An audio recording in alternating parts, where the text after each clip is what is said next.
My heart aches. I am shaken with a sickness so intense and cathartic it pervades every plane of consciousness. I am visited in sleep by images, thoughts, feelings, and dreams, and the never-ending screams of the dying. They come to me, call to me. They haunt my spirit and never leave me. As much as it hurts, as much as this sickening torment racks my spirit and rocks me to the core of my being. As traumatic as this is, I still welcome the voices of the ones lost and yet to be lost. There is a great, torturous evil which swirls in the tear-laden sea off the coast of Taiji. Our oceanic kindred are crying, dying, in the most barbaric, cruel, and horrifying ways imaginable. I hear them screaming, see them rending their flesh in a desperate attempt to flee those who drive them to this panic-stricken slaughter. Mothers, fathers, children, devastatingly slain in cruel, apathetic savagery. I am sickened, mind, body, and spirit. We as a species have been so cruel and stubborn. We have failed to learn the lessons brought to us by the mother of all, imparted to every culture from the dawn of time. Love and respect for nature, for our planet, for the animals of the land, sea, and sky. This is the sacred prescription for living in balance, and yet we have all failed to heed it. And what has become of us? Unspeakable horrors lurk beneath the surface, swept under ornately crafted rugs, to collect with the dust and karmic detritus that no one wishes to see, hear, or know.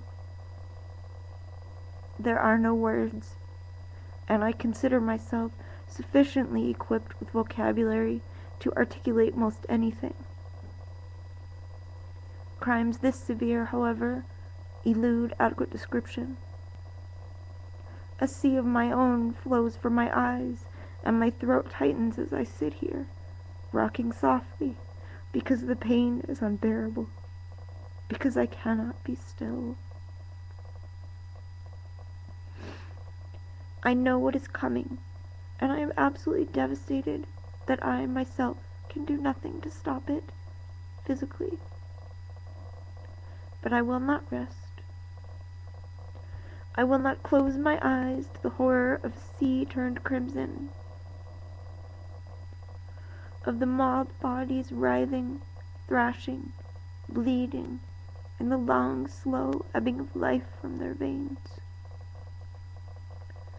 I will not close my ears to their heart-rending cries, and I refuse to close my heart to the plea which flows in the blood pouring out of them. I will not avoid, ignore, or try to forget, because this horror is not something that should be overlooked, no matter how disconcerting, no matter how awful, sickening, horrifying, appalling, and absolutely agonizing it is to be open and present in receiving this undeniable horror. I will continue to proclaim with all my heart, I hear you, precious creatures. I hear your cries, they never leave me, and I will carry you always in my mind and heart. You will never be silenced to me, beautiful kindred spirits who call the ocean home. We are so alike, and yet few are aware of your profound intelligence, your self-awareness, social structure, abilities, playful and pleasure-seeking antics, your depth and pensive interest in things. You even have names for one another, and may very well be far more advanced than we, arrogant fools who think we are superior to all other expressions of life. I do not feel this way, and I humble myself to the divine and pray that you will not veer toward Taiji, that you will not swim near any place where your life would so eagerly and brutally be taken with callousness and apathy. Standing against the bruised, battered, torn, bleeding, and writhing bodies, these killers will stand day after day, raising spears and knives and draining your precious, beautiful lives, and I will cry for you. I will mourn each of you forever and weep and solace, because I am not well enough to fight for you in any way besides writing this way and reaching out.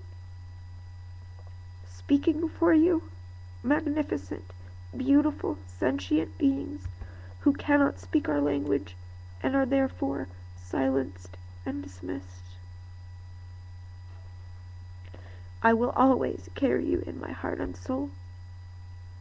I will not rest in advocacy until this barbaric and cursed practice is stopped forever.